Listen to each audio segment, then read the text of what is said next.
En el lenguaje esotérico, la adoración de Jesucristo es la adoración. En este episodio vamos a platicar de los elementos esotéricos que tiene la película del Exorcista.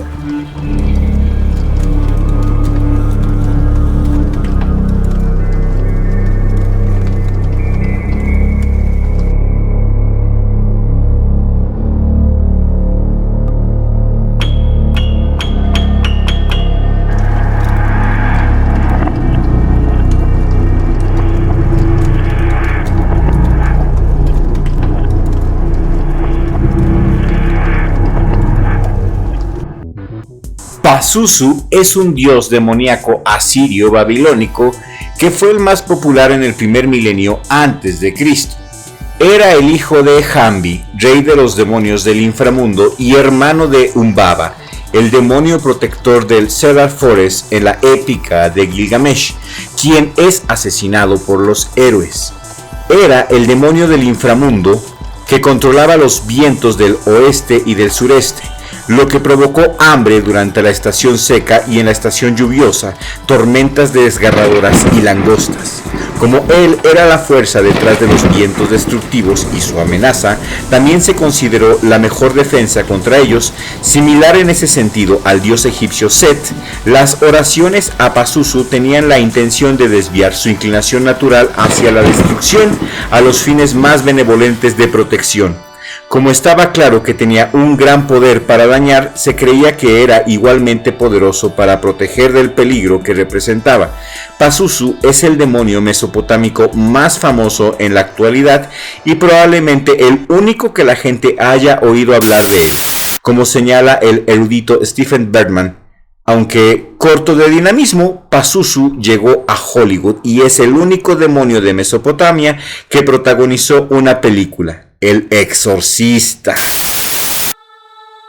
En la antigua Mesopotamia, una de las mejores maneras de protegerse contra los ataques de un demonio era encontrar un demonio protector más poderoso o igual. Este demonio se interpondría entre un individuo y la ira de los dioses como un escudo.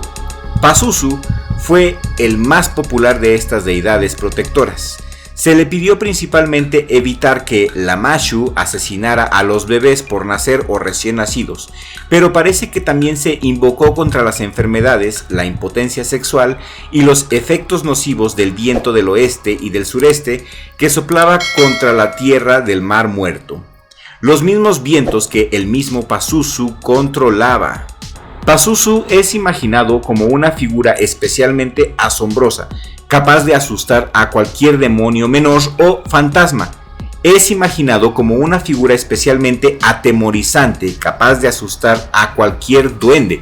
Pazuzu está representado en estatuillas y grabados con ojos saltones en una cara canina, un cuerpo escamoso, un pene con cabeza de serpiente, las garras de un ave y alas enormes. Muestra al sacerdote manejando una pequeña estatua de Pazuzu sin mirar a una figura grande, y eso también es exacto, aunque se han encontrado mundos son raras porque se pensó que al crear tal imagen uno atraía la atención del demonio. Las pequeñas estatuillas y los pequeños amuletos de Pazuzu tenían exactamente el mismo efecto, atraían la atención de Pazuzu hacia el usuario o la habitación donde se colocaba la estatuilla, pero su tamaño diminuto concentraba su poder hacia la protección. El mortal individual no tendría nada que temer del demonio porque lo estaba honrando, pidiendo su protección, y cuando viniera volvería sus poderes demoníacos sobre los que amenazaban a sus criaturas, no sobre el mortal individual que lo había invocado. Estas estatuillas pequeñas que estás viendo se colocaron principalmente en las habitaciones de los niños. De hecho, mis amigos, de aquí viene el mito, la leyenda de los ángeles guardianes. Los ángeles guardianes no son otra cosa que demonios, que inteligencias que tú invocas. Yo recomiendo no hacerlo.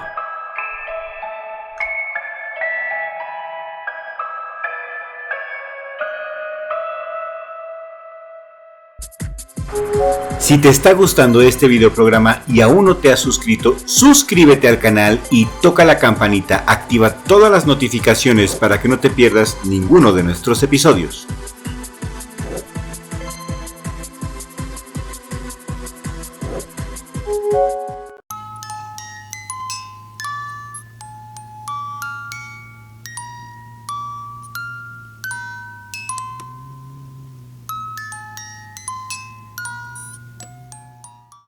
Según el erudito Jeremy Black, los demonios en Mesopotamia evolucionaron a lo largo de los años, desde las representaciones de animales amenazantes hasta las personificaciones de la amenaza del peligro y la muerte. Black afirma que Pazuzu es la máxima expresión de esta evolución y proporciona una cronología simplificada del progreso, dividiéndolo en 5 fases: una fase formativa, una optimista, una equilibrada, una transformativa, una fase demoníaca, representada por el arte neoasirio y neobabilónico, cuando los demonios individuales fueron representados en todo su horror. Esta última fase de desarrollo concuerda con la nueva tecnología de un inframundo demoníaco en el primer milenio antes de Cristo. El cambio ocurre además del mismo tiempo que el advenimiento de la práctica de erigir en palacios y templos estatuas monumentales y relieves de seres mágicamente protectores, y de enterrar pequeñas imágenes de arcilla sobre ellos en los cimientos.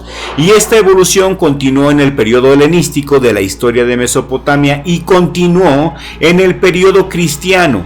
Los cristianos ya no tenían necesidad de demonios protectores, y por supuesto, la nueva fe desanimó la confianza en las creencias religiosas anteriores. Los demonios, junto con los antiguos dioses, no tenían lugar en el cielo del Dios cristiano y por lo tanto fueron relegados al infierno cristiano. Tanto Friedkin como Blatty fueron 2 hombres que no temieron al escarnio de la sociedad ni de Dios, pues con esta película y por supuesto también la novela desafiaron una moral religiosa pero también clínica, en la que dejaron en claro que el diablo, al menos en el cine, existe y a veces él gana por sobre Cristo.